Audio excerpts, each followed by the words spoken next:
دوستو بھارت شاید اس وقت اپنی تاریخ کے بدترین فارن پالیسی کرائسس سے گزر رہا ہے۔ امریکی صدر ڈونلڈ ٹرمپ درجنوں بار دہرا چکے کہ انہوں نے پاکستان اور بھارت کے درمیان سیز فائر کروایا تھا۔ یہ جملہ تو شاید اب بھارت اور خاص طور پر نریندر مودی کی چھیڑ ہی بن چکا ہے، کیونکہ ان کا دعویٰ ہے کہ یہ سیز فائر انڈیا نے امریکہ کی ثالثی میں نہیں کیا، بلکہ اس سیز فائر کی ریکویسٹ بھارت اور امریکہ سے پاکستان نے کی تھی۔ 10 مئی کی دوپہر کو پاکستانی سینا نے ہمارے ڈی جی ایم او کو سنپرک کیا۔ حد تو یہ ہے کہ ٹرمپ نے ایک بار پاکستان کا یہ موقف بھی بھارت پر مزید پریشر بڑھاتے ہوئے دہرا ڈالا کہ اس مختصر جنگ میں 5 ایئر کرافٹس بھی گرائے گئے تھے۔ اگرچہ ٹرمپ نے یہ واضح نہیں کیا کہ یہ طیارے کس ملک کے گرے اور کس نے گرائے، لیکن ان کا واضح اشارہ اسی جانب تھا کہ پاکستان نے ہی بھارت کے یہ طیارے گرائے تھے۔ That was a big one, and they were going at it. They were shooting airplanes out of the sky. 5 or 6 planes got shot down. کیونکہ دنیا بھر کے دفاعی سرکلز میں یہ خبر کہ پاکستان نے بھارت کے 5 سے 7 طیارے اس مختصر جنگ میں گرائے تھے ایک مسلمہ حقیقت کے طور پر قبول کی جا چکی ہے۔ سیز فائر والا معاملہ ابھی تھما نہیں تھا کہ ٹرمپ نے انڈیا پر پہلے 25% ٹیرفز لگا دیا اور کچھ ہی دن بعد سزا کے طور پر کہ بھارت روس سے سستا تیل خرید رہا ہے مزید اضافی 25% ٹیرفز عائد کر دیے۔ اگرچہ الیکٹرانکس، فارما اور انرجی سیکٹر کی مصنوعات ان ٹیرف سے مستثنا ہیں، لیکن بھارت کی ٹیکسٹائل، لیدر، جولری اور قیمتی پتھروں کی انڈسٹری اس سے بری طرح متاثر ہوگی، اور مختلف اندازوں کے مطابق بھارت کی معیشت کی شرح نمو 0.5 سے 2% تک کم ہونے کے خدشات پیدا ہو گئے ہیں۔ صرف امریکہ ہی نہیں، اگر ہم دوسری بڑی پاور چائنا کا ذکر کریں تو اس کے ساتھ بھی نریندر مودی کے دور میں بھارت کے تعلقات مسلسل خراب ہوتے چلے آ رہے ہیں۔ اگست 2019 میں جب کشمیر میں آرٹیکل 370 کو ختم کیا اور لداخ اور کشمیر کو 2 یونین ٹیریٹریز میں بی جے پی حکومت نے بدل ڈالا تو انہوں نے اپنے اس قدم سے اپنی داخلی سیاست تو چمکا لی، لیکن اس بات کو یہ نظر انداز کر گئے کہ چین بھی کشمیر کے معاملے میں ایک فریق ہے، اور لداخ کے علاقے میں بھارت اور چین کی باقاعدہ سرحد کا تعین آج تک نہیں ہو سکا۔ لداخ یونین ٹیریٹری میں بھارتی بی جے پی حکومت نے اکسائی چین کا علاقہ بھی شامل کر دیا تھا، جو کہ چین کا علاقہ ہے، اور بھارت کے قیام کے وقت سے ہی یہ چین کے زیر انتظام بھی ہے۔ چین نے اس کے جواب میں نہ صرف بھارتی فوج کی پیٹرولنگ کو اس خطے میں محدود کر دیا تھا، بلکہ چین نے لداخ کے کم و بیش 1 سے 2000 مربع کلومیٹر علاقے کو بھی 2020 میں اپنے کنٹرول میں لے لیا تھا، جہاں بھارتی افواج دہائیوں سے پیٹرولنگ کیا کرتی تھی، لیکن اب ایسا ممکن نہیں رہا تھا۔ چائنا نے لداخ سمیت پوری بھارتی سرحد کے علاقے میں گزشتہ چند برسوں میں ملٹری انفراسٹرکچر تیزی سے ڈیولپ کیا ہے، جس کی وجہ سے بھارت کی اس خطے میں ملٹری پریزنس اور ملٹری بجٹ میں بھی ظاہر ہے بے تحاشا اضافہ ہو چکا ہے۔ چائنا اور امریکہ کے علاوہ اگر ہم خطے کے بھارت کے ہمسایہ ممالک کی بات کریں تو پاکستان سے اسی سال مئی کے مہینے میں ہونے والی مختصر جنگ کی وجہ سے عالمی سطح پر بھارت کی خوب رسوائی ہوئی ہے، اور پاکستان سے سائز، معیشت اور ملٹری اعتبار سے کئی گنا بڑا ملک ہونے کے باوجود ایک ہی دن میں 5 سے 7 طیارے بھارت کے ہٹ ہو جانا دنیا بھر کے دفاعی سرکلز میں زیر بحث موضوع بن چکا ہے۔ امریکی مداخلت پر جنگ بندی کے بعد ڈونلڈ ٹرمپ کو نوبیل پیس پرائز کے لیے نامزد کرنا پاکستانی حکومت کی اصولی طور پر تو شاید غلطی ہو سکتی ہے، لیکن بھارت سے تعلقات کے تناظر میں یہ ایک انتہائی اچھی موو پاکستان کے لیے ثابت ہوئی ہے، اور بھارت کا صدر ٹرمپ کو جنگ بندی کا کریڈٹ نہ دینا اور اس بات کا اقرار کرنے سے بھی انکار کرنا کہ صدر ٹرمپ نے یا امریکہ نے یہ سیز فائر کروایا ہے یقیناً ٹرمپ کو ناگوار گزرا ہے اور اسی لیے وہ بھارت کو مسلسل نشانے پر رکھے ہوئے ہیں۔ پاکستان کے آرمی چیف کو اوول آفس میں لنچ پر انوائٹ کرنا ڈپلومیٹک محاذ پر ایک انوکھا واقعہ تھا۔ امریکی صدور عام طور پر آرمی آفیسر سے اس طرح کی ملاقاتیں نہیں کیا کرتے۔ اس ملاقات کے چند ہی ہفتوں بعد سینٹ کام کے کمانڈر کی ریٹائرمنٹ کی تقریب میں شرکت کے لیے پاکستان کے آرمی چیف ایک بار پھر امریکہ کے دورے پر گئے اور وہاں پر ایک غیر رسمی تقریب کے دوران انہوں نے بھارت کو واضح طور پر چیلنج کیا کہ اگر پاکستان کے دریاؤں کا پانی روکنے کی کوئی عملی کوشش بھارت نے کی تو نیوکلیئر ہتھیار سمیت ہر طرح کا آپشن بروئے کار لانے سے پاکستان بالکل بھی نہیں ہچکچائے گا۔ پاکستان کے آرمی چیف کی جانب سے امریکہ کی سرزمین پر دیے گئے اس بیان کے بعد کوئی عملی قدم اٹھانا ایک سنگین عالمی تنازع کو جنم دے سکتا ہے اور نریندر مودی کی حکومت اس پریشر کو برداشت کرنے کی صلاحیت کم از کم اس وقت تو نہیں رکھتے۔ خطے کے دوسرے چھوٹے ممالک کے ساتھ بھی مودی حکومت کے تعلقات پچھلے چند برسوں میں کافی حد تک خراب ہوئے ہیں۔ عوامی انقلاب کے بعد شیخ حسینہ کو پناہ دینے پر بنگلہ دیش میں بھارت کے خلاف نفرت بڑھ گئی ہے۔ نئی بنگلہ دیشی حکومت بھارت سے شیخ حسینہ کی حوالگی کا مطالبہ کر رہی ہے اور بھارت کے ساتھ سابقہ معاہدوں پر نظر ثانی بھی کی جا رہی ہے۔ اس دوران بنگلہ دیش پاکستان اور چین سے تعلقات مضبوط کر رہا ہے۔ اسی طرح مالدیپ کی موجودہ حکومت چین کے ساتھ تعلقات بہتر کرنے اور بھارت کا اثر و رسوخ کم کرنے کے ایجنڈے پر ہے۔ مالدیپ کے سیاحتی بائیکاٹ کی دھمکیوں نے دونوں ممالک کے تعلقات میں دراڑ پیدا کی ہے۔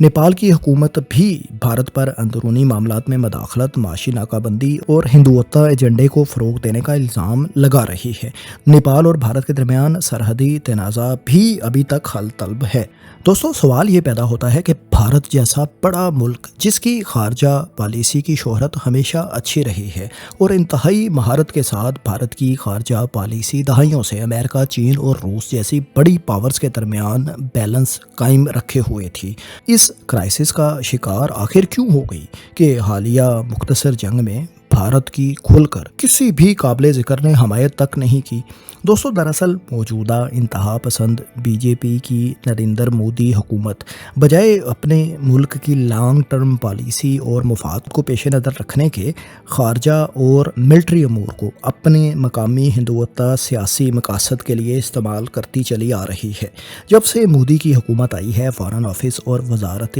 دفاع کا زیادہ فوکس بجائے اپنی پیشہ ورانہ ذمہ داریوں کو نبھانے کے اس بات پر ہوتا ہے کہ کیسے مسلم دشمن ایلیمنٹ کو بھارت اور دنیا بھر میں ابھارا جائے اور نریندر مودی کو ہندوؤں کی تاریخ میں ایک نجات دہندہ کے طور پر پیش کیا جائے کہ اس نے آ کر کیسے بھارت کو مضبوط کیا اور مسلمانوں سے اپنی صدیوں کی غلامی کا بدلہ یہ شخص لے رہا ہے۔ 56 انچ کی چھاتی، مودی ہے تو ممکن ہے وغیرہ جیسے نعرے آپ نے بھی یقیناً سن رکھے ہوں گے۔ دنیا کی چوتھی معیشت بننے کا جشن منانے والی مودی حکومت یہ حقیقت نظر انداز کر دیتی ہے کہ اس کا G D P per capita دنیا کی باقی ٹاپ کی معیشتوں سے 20 گنا تک آج بھی کم ہے اور اس کے بڑے شہر سلم سے بھرے ہوئے ہیں اور تقریباً 80 کروڑ بھارتی، جو کہ اس کی کل آبادی کا نصف سے بھی زیادہ بنتے ہیں، کسی نہ کسی طرح اب بھی بھارتی حکومت کی راشن وغیرہ کی صورت میں مدد یا سبسڈی پر ہی انحصار کر رہے ہیں۔ جون 2020 میں جب گلوان واقعے میں بھارت کو چین کے خلاف خفت کا سامنا ہوا تو اس کا حل مودی حکومت نے یہ نکالا کہ خود ہی اعلان کر دیا کہ چین نہ تو بھارت کے علاقے میں گھسا ہے، نہ ہی بھارت کے دعوے والے کسی ایک بھی انچ علاقے پر چین نے قبضہ کیا ہے۔ حالانکہ بھارت ہی کے غیر جانبدار دفاعی تجزیہ کار 1 سے 2000 مربع کلومیٹر علاقہ لداخ کے علاقے میں لوز کرنے کا اقرار واضح طور پر کر رہے ہیں، لیکن ظاہر ہے اس کا اقرار کر کے مودی جی اپنے طاقتور اور نجات دہندہ لیڈر ہونے کے دعوے کی نفی تو نہیں کر سکتے تھے۔ لیکن چین کے بھارت کے دعوے والے کسی بھی علاقے پر قبضے سے انکار کی ڈپلومیٹک کاسٹ بھارت کے فارن آفس کو برداشت کرنا پڑی اور اس کو ایک ڈپلومیٹک بلنڈر قرار دیا جاتا ہے۔ بھارت کی خارجہ پالیسی دراصل مودی حکومت کا ایک ٹول بن چکی ہے اور بعض تجزیہ کاروں کے مطابق اس خارجہ پالیسی کا سب سے اہم ستون بھارت کے national security advisor Ajit Doval ہیں، جو کہ نریندر مودی کے سب سے کلوز اور اعتماد والے ایڈوائزر سمجھے جاتے ہیں۔ مودی کے ان پر اعتماد کا اندازہ آپ صرف اسی بات سے لگائیں کہ مئی 2014 سے وہ مسلسل NSA چلے آ رہے ہیں۔ بھارت کی پاکستان کے بارے میں پالیسی ہو یا اندرون بھارت منی پور جیسے معاملات، ہر معاملے میں اجیت دوول کا کردار اہم ہوتا ہے۔ گزشتہ چند برسوں میں پاکستان کے اندر حملے بھی اجیت دوول ہی کا برین چائلڈ ہے، جس پر بھارت ہی کے اندرونی حلقوں سے بھی تنقید کی جاتی ہے۔ 80 برس کے اجیت دوول 1984 میں بھارت کے شہر امرتسر میں کیے گئے سکھوں کے خلاف اہم آپریشن کا بھی اہم کردار تھے، اور 2001 میں القاعدہ کے ہاتھوں بھارتی فلائٹ کے ہائی جیک ہونے کے بعد مذاکراتی ٹیم کا بھی وہ حصہ تھے جو کہ مکمل طور پر ناکام ہو گئی تھی اور بھارت کو ہائی جیکرز کی تمام شرائط تسلیم کرنا پڑی تھیں۔ اجیت دوول کا کردار بھارت کی خارجہ پالیسی میں اس قدر اہم ہے کہ اکثر بھارتی تجزیہ کار یہ دعویٰ کرتے ہیں کہ یورپی ممالک سے خارجہ امور میں بھی فارن آفس سے کہیں زیادہ کردار NSA آفس کا ہوتا ہے۔ دوول گزشتہ 11 برس سے بھارت کی جانب سے اسپیشل ریپریزنٹیو فور چائنا بھی ہیں، اور یہ چین اور بھارت دونوں ممالک کی جانب سے اس عہدے پر سب سے زیادہ عرصہ سرو کرنے کا ریکارڈ رکھتے ہیں۔ خالصتان کا معاملہ ہو یا مشرقی پنجاب میں فارمرز کا احتجاج، نریندر مودی ہر معاملے میں اجیت دوول پر ہی انحصار اور اعتماد کرتے ہیں۔ گزشتہ چند برسوں میں بھارت نے گھر میں گھس کر مارنے کی جو متنازع پالیسی اختیار کرنے کی کوشش کی تھی، یہ بھی اجیت دوول اور BJP کی ہندوتوا پالیسی ہی کی عکاسی کرتی ہے۔ بھارت کی مخالفت کرنے والے مختلف افراد کو کینیڈا اور پاکستان میں قتل کرنے کے واقعات بھی بھارت کی سنگین ترین ڈپلومیٹک غلطی ماہرین قرار دیتے ہیں، اور بھارتی تجزیہ کاروں کے مطابق یہ بھی اجیت دوول ہی کی پالیسی ہے۔ حد تو یہ ہے کہ نیو یارک میں بھی بھارتی خفیہ اداروں کی جانب سے ایک شخص کو قتل کرنے کی کوشش کی گئی، جس کو امریکی حکومت نے ناکام بنا دیا تھا، اور بھارت کی عالمی سطح پر اس وجہ سے خوب بدنامی ہوئی تھی۔ طاقتور مغربی ممالک کی سرزمین پر سرکاری سطح پر بھارت کے ناپسندیدہ اشخاص کو قتل کروانا یا اس کی سازش کرنا مودی سرکار اور بھارت کی بطور ذمہ دار ریاست کے ان طاقتور اتحادیوں کا اعتماد کھونے کی اہم ترین وجوہات میں سے ایک ہے۔ اجیت دوول ڈاکٹرائن کے تحت جب 2016 میں مبینہ اڑی اٹیک کے جواب میں بھارت نے ایک فرضی حملہ پاکستان کی سرزمین پر کیا تھا تو بھارت میں اس پر خوب جشن منائے گئے تھے،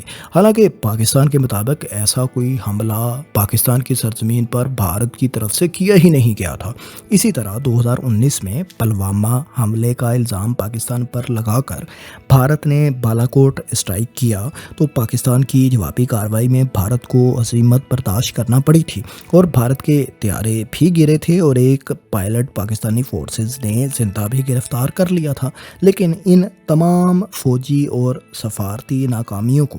BJP کی حکومت نے اپنے معصوم بھولے بھالے عوام کے سامنے اپنے پسندیدہ میڈیا کے ذریعے کامیابی کے طور پر خوب پروموٹ کیا تھا، اور کچھ سمجھدار آوازیں اگرچہ بھارت میں سے اس کے خلاف اٹھی تھیں لیکن ان کو دبا دیا گیا تھا۔ انہی چھوٹے چھوٹے بلنڈرز کا نتیجہ بالآخر مئی 2025 میں ایک بڑے بلنڈر کی صورت میں بھارت کے لیے نکلا، جب ایک دہشت گردی کے واقعے کا ذمہ دار پاکستان کو ٹھہرا کر اپنی ایئر فورس کے ذریعے پاکستان پر حملہ کر دیا گیا، اور نتیجے کے طور پر ایک ہی رات میں مختلف دعووں کے مطابق 5 سے 7 ماڈرن طیارے اپنے گروا لیے، جس کے واضح شواہد بھی پاکستان کی فورسز نے دنیا بھر کے سامنے رکھ دیے، جن کی تردید ممکن ہی نہیں تھی۔ دلچسپ بات یہ ہے کہ اتنے بڑے نقصان کے بعد بھارت کی حکومت سیز فائر پر آمادہ بھی ہو گئی، لیکن اس بار کیونکہ معاملہ ذرا بڑے لیول کا تھا اور نقصان بھی اس قدر زیادہ تھا کہ BJP کی حکومت اس کو کور نہیں کر پا رہی،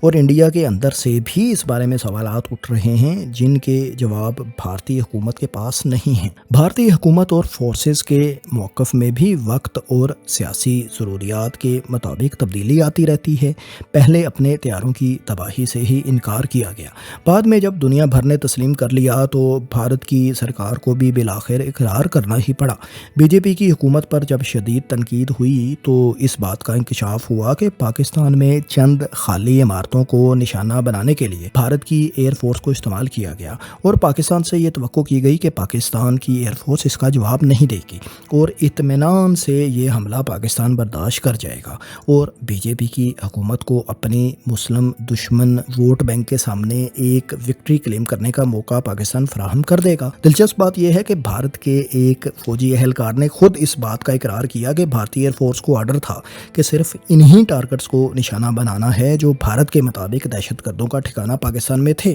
پاکستان کی ایئر فورس وغیرہ پر یا کسی فوجی تنصیب پر کوئی حملہ نہیں کرنا۔ پاک بھارت جنگ کے معاملے پر شدید تنقید کی وجہ سے بھارتی حکومت نے اپنی آرمڈ فورسز ہی کو سیاسی طور پر استعمال کرنے کا وتیرہ جاری رکھا اور اس دعوے کی تردید کروا دی۔ حد تو یہ ہے کہ اس واقعے کے 3 ماہ گزر جانے کے بعد اپوزیشن رہنما راہل گاندھی کی شدید تنقید کے چند ہی دن بعد بھارتی ایئر فورس کے چیف نے یہ بھی دعویٰ کر دیا کہ بھارت نے بھی پاکستان کے 5 طیارے اس جنگ میں گرائے تھے، جن میں ایک F-16 بھی شامل ہے۔ جنگ کے 3 مہینے بعد ایک نیا دعویٰ کرنے پر نیشنل اور انٹرنیشنل میڈیا میں بھی بھارتی فورسز اور حکومت کی خوب جگہ ہنسائی ہو رہی ہے۔ نہ صرف بیرونی بلکہ اندرونی طور پر بھی بھارت کو اس وقت شدید چیلنجز کا سامنا ہے۔ بھارتی ریاست منی پور میں گزشتہ 2 برس سے حالات قابو میں نہیں آ رہے۔ ہزاروں کی تعداد میں ہتھیار سرکاری اسلحہ ڈپو سے غائب ہو چکے ہیں۔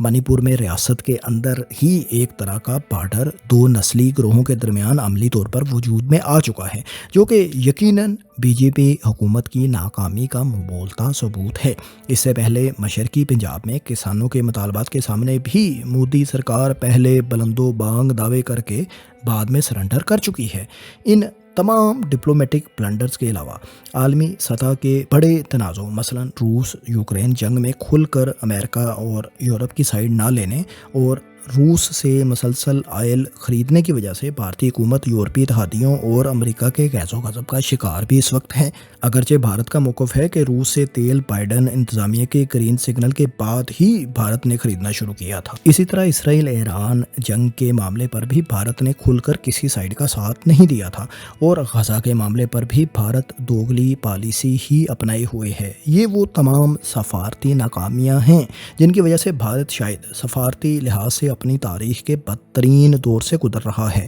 اور بھارتی معصوم عوام اب بی جے پی کی حکومت سے سوال کر رہے ہیں کہ ہم تو دنیا کی 4تھی بڑی معیشت بن چکے ہیں، ہم تو وش گرو ہیں، کسی بھی ملک میں گھس کر کسی بھی دشمن کو نشانہ بنا سکتے ہیں، ٹرمپ بھی مودی کے دوست ہیں، تو آخر یہ سب ہمارے ساتھ کیوں ہو رہا ہے؟ اور مودی جی سے اب یہ سوال بھی پوچھا جا رہا ہے کہ چین نے تو ٹرمپ کے ٹیرفز کے جواب میں جوابی ٹیرفز امریکہ پر لگا دیے تھے، بھارت بھی تو اب بہت طاقتور ملک بن چکا ہے، تو بھارت آخر کیوں جوابی ٹیرفز امریکہ پر نہیں لگا رہا؟ دوستو، ان سوالات کے جواب دینے کی بجائے بھارتی حکومت چپ سادے ہوئے ہے۔ مودی جی آج کل سائپرس اور کروشیا جیسے چھوٹے چھوٹے ممالک کے دورے کر رہے ہیں جن کی آبادی چند لاکھ افراد پر بمشکل مشتمل ہے۔ دوستو، دیکھتے ہیں کہ مودی سرکار اس اندرونی اور بیرونی سفارتی کرائسس پر آخر کیسے قابو پاتی ہے، قابو پاتی بھی ہے یا مودی اور بی جے پی سرکار اس کرائسس کا شکار ہو جاتی ہے۔ آپ کمنٹس میں بتائیں کہ آپ کا کیا خیال ہے، کیا بھارت اس ہندوتا آئیڈیالوجی سے کبھی باہر نکل پائے گا یا پھر بھارت کے 1.4 ارب عوام ایسے ہی نفرت اور ذاتی سیاسی مفادات کی پھینٹ آئندہ بھی چڑھتے رہیں گے؟ شکریہ۔